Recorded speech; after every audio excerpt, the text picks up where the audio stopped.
નમસ્કાર દર્શક મિત્રો, આપ જોઈ રહ્યા છો ડિજિટલ ન્યૂઝ। જોઈએ આજના મુખ્ય સમાચાર। મહેસાણા જિલ્લાના સતલાસણા ખાતે તાલુકા પંચાયતની ઉપપ્રમુખનો મામલો।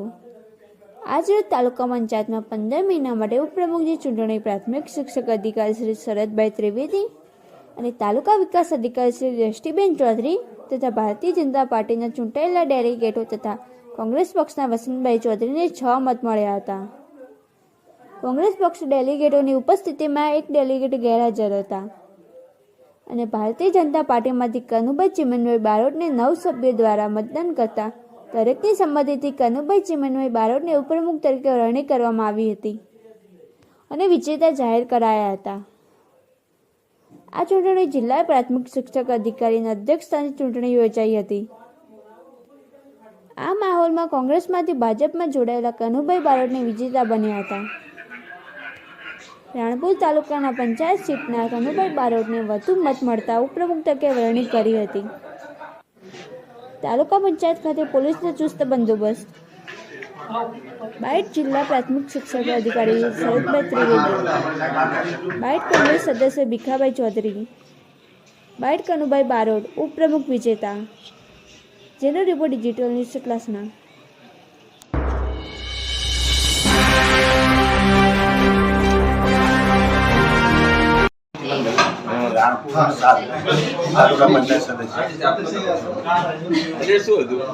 આજે ઉપપ્રમુખની ચૂંટણી હતી, એમાં જે સંગઠનને મારા પર વિશ્વાસ મૂકી અને મારા સર્વ તાલુકા પંચાયતના સદસ્યોએ મને જે વિજેતા જાહેર કર્યો તે બદલ હું એમનો અને મારી રાણપુર સીટના મતદારોનો હું કાયમ માટે ઋણી રહીશ અને સરકાર શ્રીમાં જે આવતો જે તે કાર્યો હશે લાભાર્થીઓ એ હું લોકો સુધી પહોંચાડીશ।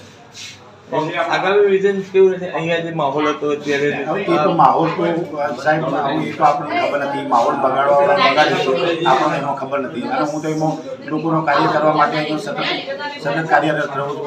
મને એ બીજા કોઈ પેલી છે નહીં પાછી।